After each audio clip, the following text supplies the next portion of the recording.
成功大学生科系教授蒋振宇表示，台南东山甲阿里山出产咖啡，伫国际赛事上屡创佳绩，但一般的咖啡品质口感较难以甲非洲的伊索比亚、夏威夷、蓝山等地咖啡豆相比。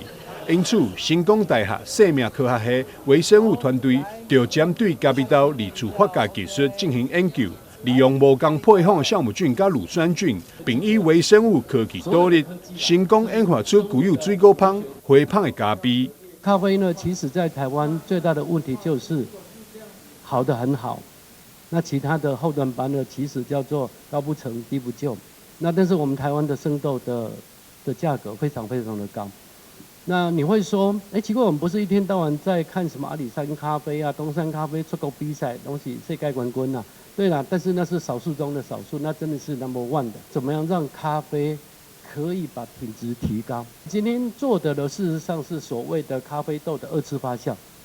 那大家买咖啡的时候，其实都是经过发酵的，都是自然发酵。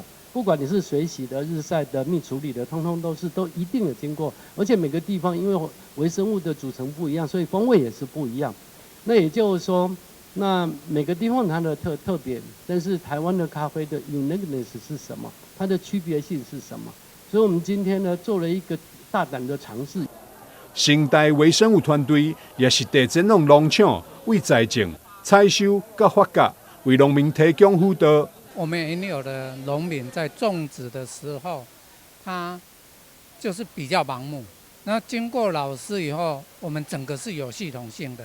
它会整个我们的种植，然后它土壤，它会检测，回到实验室，然后再去调整一个微生物的一个使用，它的种类跟量，然后一直做这样滚动式的一个调整，所以我们整个一个品质跟整个量都有提升。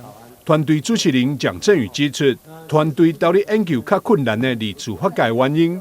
除了是为解决农民大量采收咖啡豆处理袂赴、容易滋生霉菌的困扰，嘛当透过微生物的科技来改变、提升咖啡的风味甲品质。同时，为了方便技术转移，团队特别研究出常温的二次发酵技术。将来是要把这个技术转给我们的农民的。